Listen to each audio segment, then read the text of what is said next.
ಇಷ್ಟೆಲ್ಲ ಪ್ರಯತ್ನ ಮಾಡಿದ್ರು ನನ್ನೇ ಬೈತಿಯಲ್ಲ ಶಿವಪ್ರಸಾದ್. ಏನು ಮಾಡಲಿ, ಒಳ್ಳೆತನಕ್ಕೆ ಬೆಲೆ ಇಲ್ಲ ಅಂತ ಗೊತ್ತಾಯ್ತು. ಅದಕ್ಕೆ ನಾನು ಕೆಟ್ಟವನಾಗಬೇಕಾಗಿ ಬಂತು. ಇನ್ನು ಪೂರ್ತಿ ಕೆಟ್ಟವನಾಗಿಲ್ಲ. ಒಂದು ವೇಳೆ ನೀನು ಕಂಪ್ಲೇಂಟ್ ವಾಪಸ್ ತಗೊಳ್ಳಿಲ್ಲ ಅಂದರೆ ಅದು ಆಗ್ತೀನಿ. ನೋಡು, ನನ್ನ ಹುಡುಗರು ಅಲ್ಲಿ ಕಾಯ್ತಾ ಇದ್ದಾರೆ. ಇವತ್ತೇ ಹೋಗಿ ಕಂಪ್ಲೇಂಟ್ ವಾಪಸ್ ತಗೋಬೇಕು. ಇಲ್ಲ ಇಲ್ಲ ಇಲ್ಲ ಅಂದ್ರೆ ಏನ್ರಿ ಮಾಡ್ತೀರಾ? ನೀವು ನನ್ನ ಗುಂಡಿಟ್ಕೊಂಡ್ರು ನಾನು ಸತ್ಯದ ದಾರಿ ಬಿಟ್ಕೊಡೋದಿಲ್ಲ. ಕಂಪ್ಲೇಂಟ್ ವಾಪಸ್ ತಗೋಬೇಕಾ? ಈಗಲೇ ಪೊಲೀಸ್ ಸ್ಟೇಷನ್ಗೆ ಹೋಗ್ತೀನಿ. ನಿಮ್ಮ ಮೇಲೆ ಇನ್ನೊಂದು ಕಂಪ್ಲೇಂಟ್ ಕೊಡ್ತೀನಿ. ನಿಮ್ ಜೊತೆ ಇದಾರಲ್ಲ ಪೊಲೀಸು, ಅವ್ರು ನನಗೆ ಅನ್ಯಾಯ ಮಾಡ್ಬೋದು. ಆದ್ರೆ ನ್ಯಾಯಕ್ಕೋಸ್ಕರ ದುಡಿತಾ ಇರೋರು ಪೊಲೀಸ್ ಡಿಪಾರ್ಟ್ಮೆಂಟ್ ಅಲ್ಲಿ ಸುಮಾರು ಜನ ಇದ್ದಾರೆ. ಆ ನಂಬಿಕೆ ನನಗಿದೆ. ಹಿಡ್ರಿ ಫೋನು.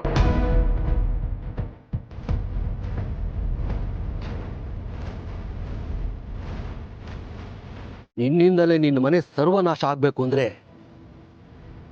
ಏನು ಮಾಡೋಕ್ಕಾಗೋದಿಲ್ಲ, ಅನುಭವಿಸ್ಬೇಕು ಅಷ್ಟೇ. ನನ್ನ ಮಗ ಶಿವಪ್ರಸಾದ್ ನನ್ನ ಮೇಲೆ ಕೇಸ್ ಹಾಕ್ಸ್ಬೇಕು ಅಂತ ಓಡಾಡ್ತಿದ್ದಾನಲ್ಲ, ಬರಲಿ. ಇವತ್ತಿದೇ ಕಾರ್ ಹಚ್ಚಿಸಿ ಅವನನ್ನ ಮೇಲೆ ಕಳಿಸಿಲ್ಲ ಅಂತಂದ್ರೆ ನನ್ನ ಹೆಸರೇ ಚೇಂಜ್ ಮಾಡ್ಕೊತೀನಿ.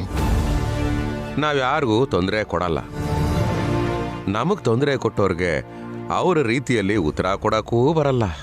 ಆದ್ರೆ ಈ ದೇಶದ ನ್ಯಾಯಾಂಗದ ವ್ಯವಸ್ಥೆ ಬಗ್ಗೆ ನನಗೆ ನಂಬಿಕೆ ಇದೆ. ನಮಗೆ ಖಂಡಿತ ನ್ಯಾಯ ಸಿಗುತ್ತೆ.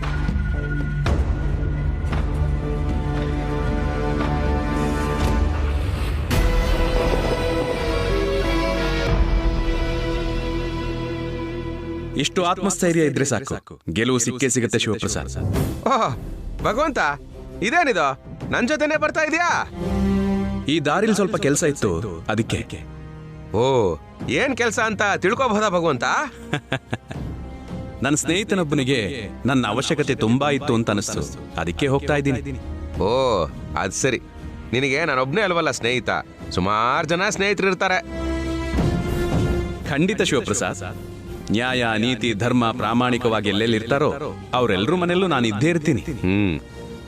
ಭಗವಂತ, ನಾನೀಗ ಕಂಪ್ಲೇಂಟ್ ಕೊಡಕ್ ಹೋಗ್ತಾ ಇದ್ದೀನಿ. ನಿನಗೆ ಆನ್ ದಿ ವೇ ಎಲ್ಲಿ ಡ್ರಾಪ್ ಮಾಡ್ಬೇಕು? ನೀನು ಹೋಗು, ನಾನು ಹೇಳ್ತೀನಿ. ಸರಿ.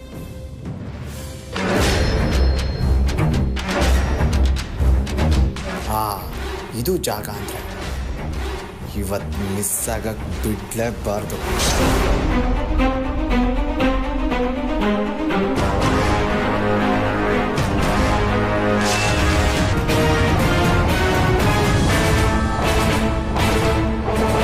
ರೈಟ್ ತಗೋ ಶಿವಪ್ರಸಾದ್.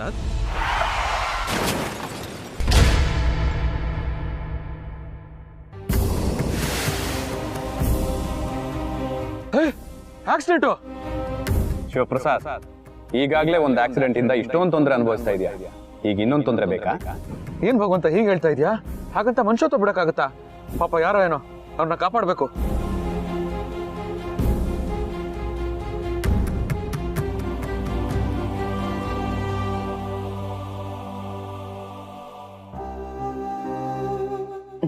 ಸರ್ ಸರ್ ಏನಾಯ್ತು sir? Sir sir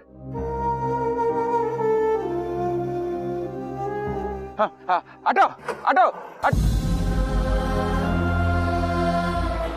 sir help ಮಾಡಿ ಸರ್. ಸರ್ ಶಿವಪ್ರಸಾದ್, ನೀನ್ ನನಗೆ ಬರೀ ಸ್ನೇಹಿತ ಮಾತ್ರ ಅಲ್ಲ, ಆತ್ಮೀಯ.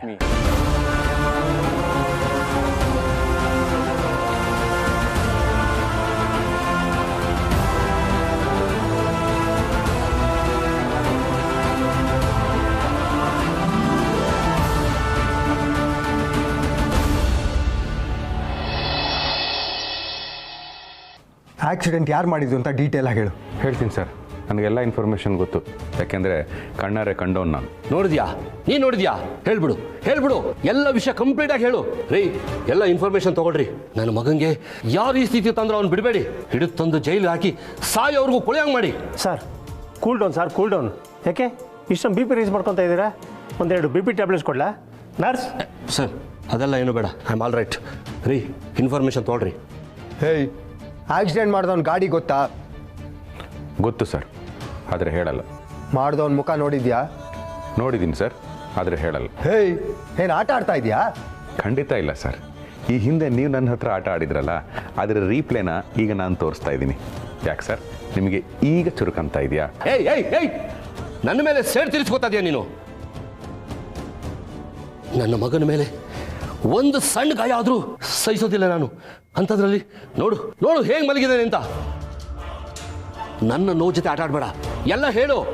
ಯಾಕೆ ಸರ್ ನಿಮ್ಮ ಮಗನಿಗೆ ನೋವಾದರೆ ಮಾತ್ರ ಅದು ನೋವಾ? ಬಡವ್ರ ಮಕ್ಕಳಿಗೆ ನೋವಾದರೆ ಅದು ನೋವಲ್ವಾ?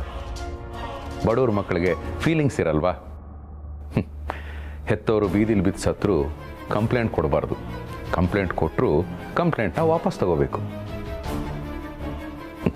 ಅದೇ ದುಡ್ಡಿರೋರು ಅಧಿಕಾರ ಇರೋರು ಮಕ್ಕಳು ಸುಖವಾಗಿರಬೇಕು. ಯಾಕೆ ಸರ್ ಬಡವ್ರ ಮಕ್ಕಳ ಮೇಲೆ ನಿಮ್ಗೆ ಯಾಕೆ ಸರ್ ಇಷ್ಟೊಂದು ದ್ವೇಷ? ಹೇಯ್, ಯಾರ ಹತ್ರ ಮಾತಾಡ್ತಾ ಇದೆಯಾ? ಒಳ್ಳೆ ಮಾತಲ್ಲಿ ಹೇಳ್ತೀಯೋ ಇಲ್ವೋ? ಹೇಳಲ್ಲ ಸರ್, ಖಂಡಿತ ಹೇಳಲ್ಲ. ಅಲ್ಲ ಸರ್, ಅವತ್ತು ಆ ಬಡವ ನನಗೆ ಅನ್ಯಾಯ ಆಗ್ತಾ ಇದೆ ಅಂತ ಎಷ್ಟೊಂದು ಗೋಗರ್ದ, ಆಗ ನಿಮಗೆ ಕಿವಿ ಕೇಳಿಸ್ಲಿಲ್ವಾ ಸರ್? ಜೀವ ಯಾರ್ದಾದ್ರೂ ಜೀವನೇ ಸರ್. ಭಗವಂತ ಸೃಷ್ಟಿ ಮಾಡುವಾಗ ಎಲ್ಲರನ್ನೂ ಒಂದೇ ಮನಸ್ಸಲ್ಲಿ ಒಂದೇ ರೀತಿ ಸೃಷ್ಟಿ ಮಾಡಿರ್ತಾನೆ. ನಮ್ಮಲ್ಲಿ ಭೇದ ಅನ್ನೋದೇನಾದರೂ ಇದ್ದರೆ ನಮ್ಮ ಮುಖದಲ್ಲಿ, ನಮ್ಮ ಗಾತ್ರದಲ್ಲಿ, ನಮ್ಮ ಎತ್ತರದಲ್ಲಿ ಮಾತ್ರ. ಅಷ್ಟಿದ್ರೂ ಮಾನವರೆಲ್ಲ ಒಂದೇ, ಇರೋದೊಂದೇ ಮಾನವ ಧರ್ಮ ಅಂತ ನಂಬಿರೋ ಜನ ನಾವು. ಅಂಥದ್ರಲ್ಲಿ ನೀವು ಬಡವ್ರನ್ನೇ ಒಂಥರ, ಶ್ರೀಮಂತರನ್ನೇ ಒಂಥರ ಟ್ರೀಟ್ ಮಾಡ್ತಿರಲ್ಲ, ನಾಚಿಕೆ ಆಗಲ್ವಾ ಸರ್ ನಿಮಗೆ? ಇದು ಕಲಿಗಾಲ ಸರ್. ನೀವು ಮಾಡಿರೋ ಪಾಪಕ್ಕೆ ಶಿಕ್ಷೆ ನೀವೇ ಅನುಭವಿಸ್ಬೇಕು. ಶಿಕ್ಷೆ ಆಗಿದೆ, ಅನುಭವಿಸಿ. ದುಡ್ಡು ಕೊಟ್ಟು ಹೆದರಿಸಿ ಬೆದರಿಸಿ ನ್ಯಾಯನ ಜನಗಳನ್ನು ಕೊಂಡ್ಕೋಬಹುದು ಸರ್. ಆದರೆ ಎಷ್ಟು ಜನರನ್ನಂತ ಕೊಂಡ್ಕೋತೀರಾ? 10, 100, 1000, ಆಮೇಲೆ ಕಡೆಗೆ ನಿಮ್ಮ ಕೈ ಖಾಲಿ ಆಗಲೇಬೇಕು. ಆಗಲೂ ನಮ್ಮಂಥ ಬಡವರ ಕೈಯಲ್ಲಿ ಸತ್ಯ ಅನ್ನೋ ಅಸ್ತ್ರ ಉಳಿದಿರುತ್ತೆ. ನಮಗದು ಸಾಕು ಸರ್. ನಿಮ್ಮ ಕೈಲಾದರೆ ಇನ್ನು ಮುಂದಕ್ಕಾದರೂ ತಿದ್ದುಕೊಳ್ಳೋದಕ್ಕೆ ಪ್ರಯತ್ನ ಮಾಡಿ.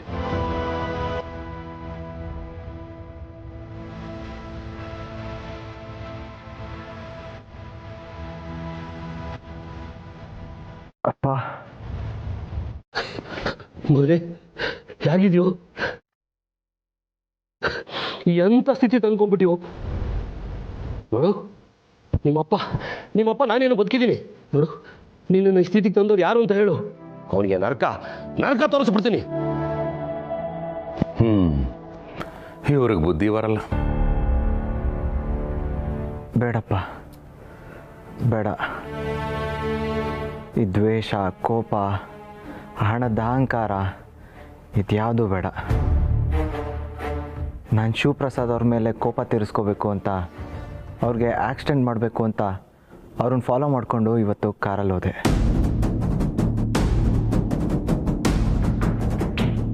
ಆಮೇಲೆ ಅದೇನಾಯ್ತೋ ಗೊತ್ತಿಲ್ಲ, ಸೀದಾ ಹೋಗಿ ಎಲ್ಲೋ ಕೂತ್ಬಿಟ್ಟಿದ್ದೆ.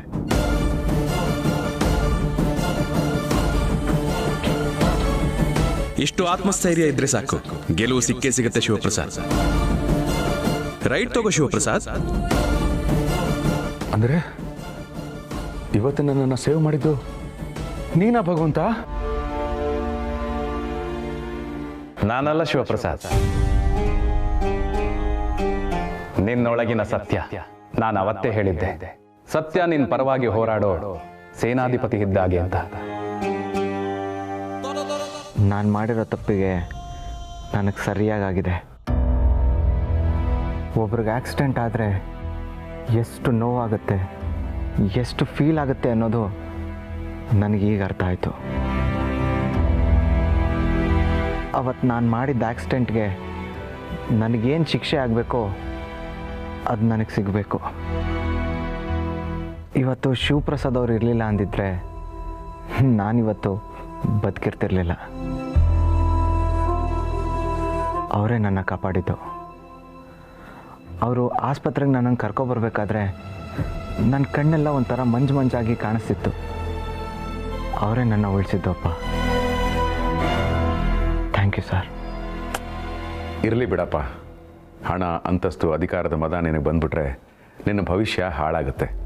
ಅಟ್ಲೀಸ್ಟ್ ಇವಾಗಲಾದರೂ ನಿನಗೆ ಬುದ್ಧಿ ಬಂತಲ್ಲ. Take care. ಶಿವು ಸರ್, ದಯವಿಟ್ಟು ನಂಗೆ ಕ್ಷಮಿಸ್ಬಿಡಿ.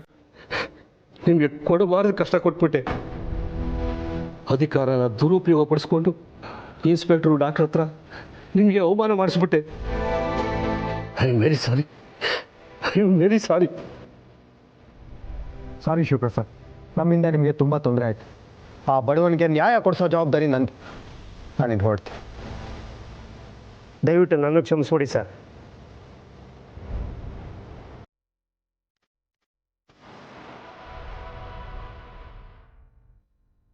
ಭಗವಂತ, ಆಡ್ಸೋನು ನೀನೇ, ಬೀಳ್ಸೋನು ನೀನೇ ಅಂತ ಪದೇ ಪದೇ ಪ್ರೂವ್ ಮಾಡ್ತಾ ಇದೆಯಾ. ಬಿದ್ದವನಿಗೆ ಶಿವಪ್ರಸಾದ್ ಮತ್ತೆ ಮೇಲೆ ಹೇಳೋ ಛಲ ಬರೋದು. ಎಷ್ಟೋ ಜನ ನಿನ್ನ ಹಾಗೆ ಈ ನ್ಯಾಯದ ಹಾದಿನಲ್ಲಿ ಇರಬೇಕು ಅಂತ ಬಯಸ್ತಾರೆ, ಬರ್ತಾರೆ. ಆದರೆ ಈ ಹಾದಿನಲ್ಲಿ ಕಲ್ಲು ಮುಳ್ಳು, ಕಷ್ಟ ಕಾರ್ಪಣ್ಯ ಇವೆಲ್ಲವನ್ನು ನೋಡಿ ಮತ್ತೆ ಹಿಂದೆ ಹೊರಟೋಗ್ತಾರೆ. ಆದರೆ ಯಾರು ನಿನ್ನ ಹಾಗೆ ಛಲ ಬಿಡದೆ ನಿಲ್ತಾನೋ ಅವನಿಗೆ ಗೆಲುವು, ನೆಮ್ಮದಿ, ಯಶಸ್ಸು ಶತಸಿದ್ಧ. ಆಸ್ತಿವಂತರು, ಹಣವಂತರು, ಅಧಿಕಾರ ಇರೋರು ತಮ್ಮ ಆಸ್ತಿ, ಹಣ, ಅಧಿಕಾರಕ್ಕೆ ತಾವೇ ಕಾವಲುಗಾರರನ್ನ ಇಟ್ಕೊಂಡು ಕಾಪಾಡ್ಕೋಬೇಕಾಗುತ್ತೆ.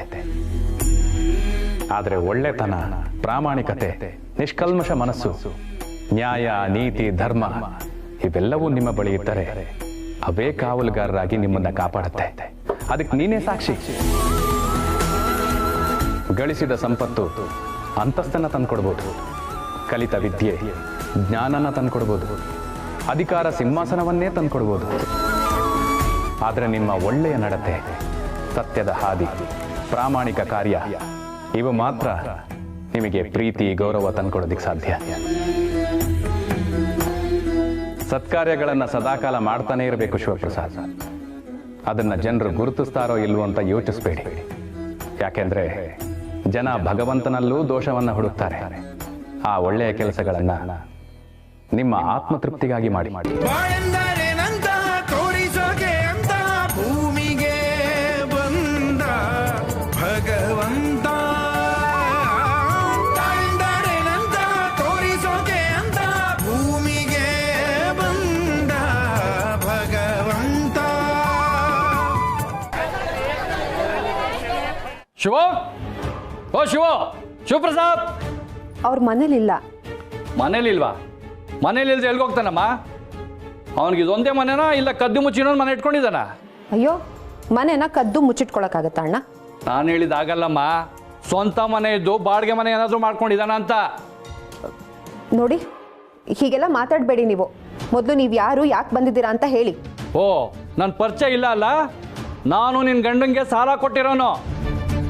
1 ತಿಂಗಳು ದಾಟ್ತು, ಆದರೆ ಬಡ್ಡಿ ಇನ್ನೂ ಈ ಮನೆ ಹೊಸ್ಲು ದಾಟಿಲ್ಲ. ಅದಕ್ಕೆ ನಾನೇ ಹೊಸ್ಲು ದಾಟ್ ಬಂದಿದ್ದೀನಿ. ಹೌದಾ?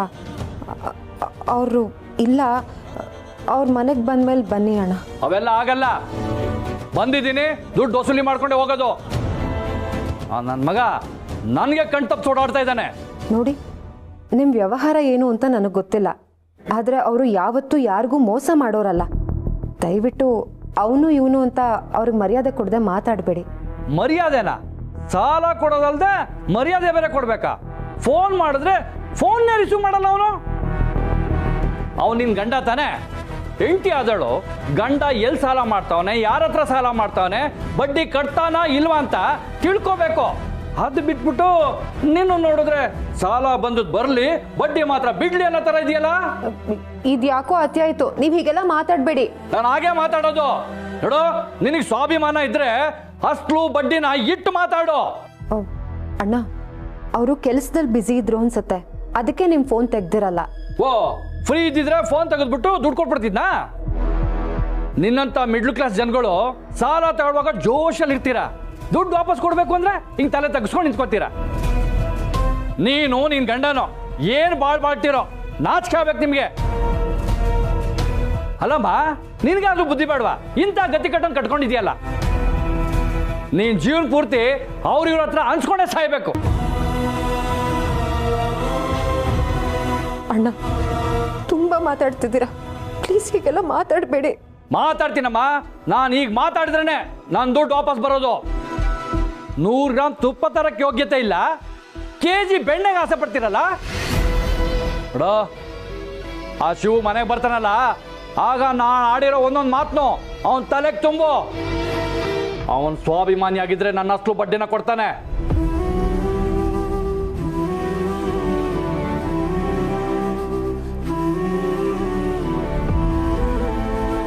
ಯಾರಮ್ಮದು? ಮಾವ, ಅವರು ನಿಮ್ಮ ಮಗನ ಫ್ರೆಂಡು. ಏನೋ ಮಾತಾಡಬೇಕಾಗಿತ್ತು ಅಂತ ಮನೆಗೆ ಬಂದಿದ್ರು. ಅವ್ರ ಮನೇಲಿಲ್ಲ ಅಂತ ಹೇಳಿದೆ. ಬಂದ್ಮೇಲೆ ಬರ್ತೀನಮ್ಮ ಅಂತ ಹೇಳಿ ಹೋದ್ರು. ಹೌದಾ? ಶಿವು ಫ್ರೆಂಡ್ ಅಂತ ಹೇಳ್ತೀಯ, ಕಾಫಿ ಕುಡಿಸ್ಕಳಿಸ್ಬೇಕಾಗಿತ್ತು. ತಡಿ.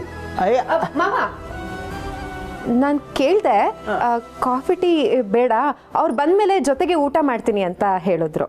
ಹೌದಾ? ಆಯ್ತು ಬಿಡ, ಆಯ್ತು ಬಿಡ.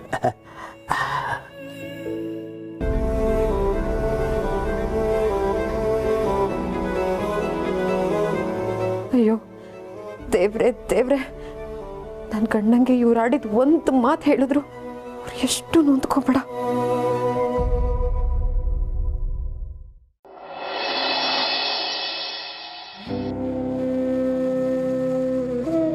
ಮಂಜಣ್ಣ, ಗಿರ್ಜಕ್ಕ 20 ರೂಪಾಯಿ ಈರುಳ್ಳಿ, 150 ಗ್ರಾಮ್ ಸಕ್ಕರೆ ಕೊಡು.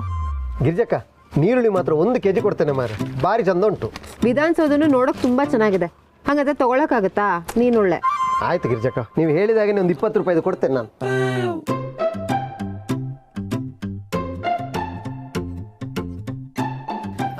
ಇವ್ರೆ 300 ರೂಪಾಯಿ ಕೇಸರಿ ಕೊಡಿ. ಸ್ವಾತಿ, ಗಿರಿ, ನೀನೇನೆ ಇಲ್ಲಿ? ಇದೆ ನಮ್ಮನೆ, ಶಿವಕೃಪಾ. ಇದು ನಿಮ್ಮನೆನಾ?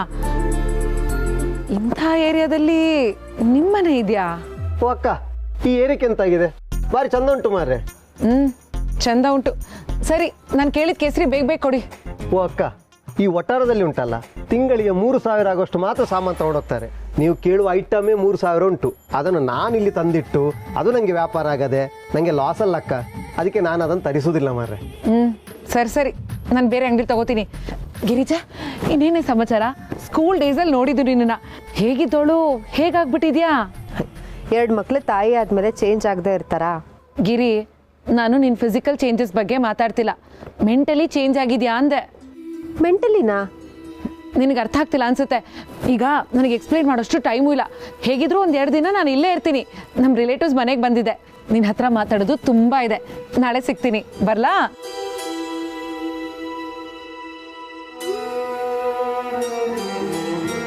ಓ ಗಿರ್ಜಕ್ಕ, ನೀರುಳ್ಳಿ. ಹಾಂ, ದುಡ್ಡು ನಾಳೆ ಬೆಳಗ್ಗೆ ಕೊಡ್ತೀನಿ. ಆಯ್ತು ಆಯ್ತು ಗಿರ್ಜಕ್ಕ.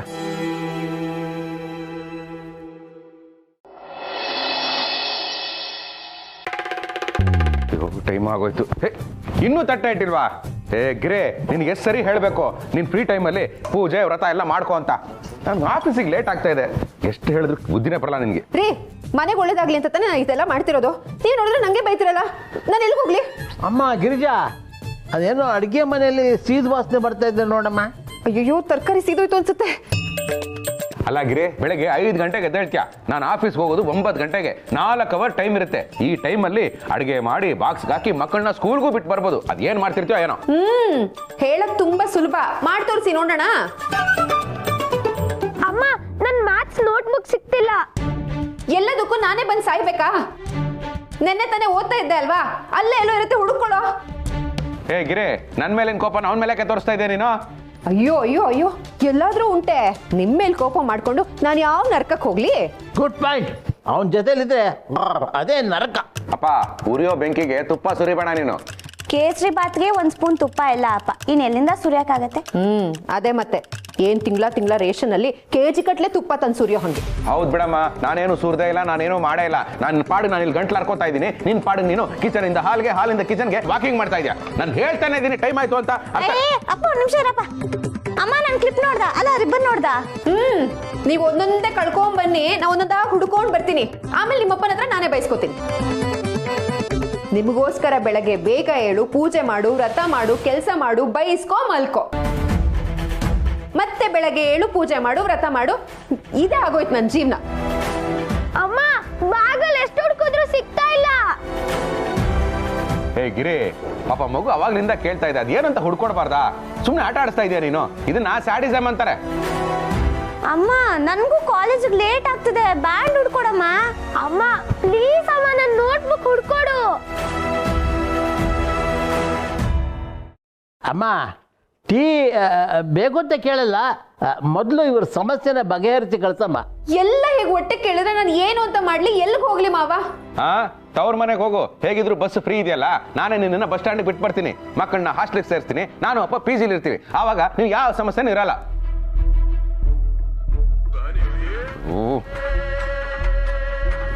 ಫೋನ್ ಬಂದೇ ಬಿಡ್ತು. Sir good morning sir. ಹೊರಟಿದ್ದೀನಿ ಸರ್, ಅದು ಗಾಡಿದು ಕಿಕ್ಕರ್ ಕಳೆದೋಗಿತ್ತು, ಹುಡುಕ್ತಾ ಇದ್ದೀನಿ ಸರ್. ಅಲ್ಲ ಕೀ ಕಳೆದೋಗಿತ್ತು, ಈಗ ಸಿಕ್ತು ಸರ್. ಹಾಕ್ತಾ ಇದ್ದೀನಿ ಸರ್, ಹೊರಟಿದ್ದೀನಿ ಸರ್. ಥ್ಯಾಂಕ್ ಯು ಸರ್, ಬರ್ತೀನಿ ಸರ್. Thank you. ಹೇ ಗಿರಿ, ನೀನು ತಿಂಡಿ ನೀನೇ ತಿನ್ಕೋ, ಆಫೀಸಿಗೆ ಲೇಟ್ ಆದರೆ ಮ್ಯಾನೇಜರ್ ನನ್ನನ್ನು ತಿನ್ಕೋತಾನೆ. ಅಯ್ಯೋ ರೀ ಅಲ್ಲ ರೀ ತಿನ್ಕೊಂಡೋಗೋ ರೀ. ಅಮ್ಮ ನನ್ನ ನೋಟ್ಬುಕ್ ಇನ್ನೂ ಸಿಗ್ಲಿಲ್ಲ. ಅಮ್ಮ ನನಗೆ ರಿಬ್ಬನ್ನು ನೋಡಿ, ನಂಗೆ ಮೊದಲೇ ತಲೆ ಕೆಟ್ಟು ಹೋಗಿದೆ, ಇನ್ನಷ್ಟು ತಲೆ ಕೆಡಿಸ್ಬೇಡಿ, ಹೋಗಿ ಹುಡುಕೊಳ್ಳಿ. ಮಾವ, ಬೆಳಗ್ಗೆ ಹೀಗೆ ಕೂಗಾಡಿ ತಿಂಡಿನೂ ತಿಂದೆ ಹೋಗ್ಬಿಟ್ರಲ್ಲ. ನೊಂದ್ಕೋಬೇಡಮ್ಮ, ಆಫೀಸ್ಗೆ ಹೋಗೋ ಟೈಮ್ ಅಲ್ವಾ, ಅದಕ್ಕೆ ಗರ್ಮ ಆಗಿದ್ದಾನೆ. ನೀನೇ ಸ್ವಲ್ಪ ಅಡ್ಜಸ್ಟ್ ಮಾಡ್ಕೊಳ್ಳಮ್ಮ.